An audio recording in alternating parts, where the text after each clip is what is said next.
Здравствуйте, дорогие подписчики и гости моего канала. Продолжаем тему наречий. Сегодня у нас наречие образа действия.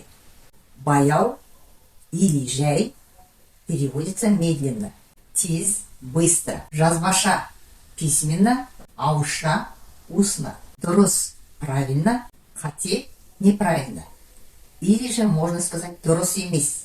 Слово хате иногда переводится как ошибка. Бірден – сразу. Аяқ астынан – внезапно. Давайте посмотрим примеры. Жеші, иди, пожалуйста, помедленнее.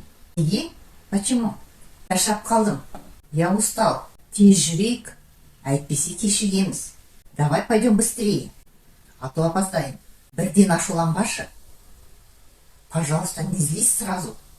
Сабыр сақтау керек. Нужно сохранять спокойствие. А если мы какие-то действия делаем незапланированно, тогда могут спросить: аяқ астынан не болды? Что внезапно случилось?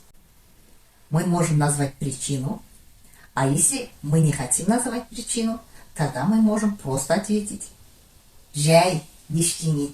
Этом мы сегодняшний урок завершаем, а в следующий раз у нас будут еще другие наречия.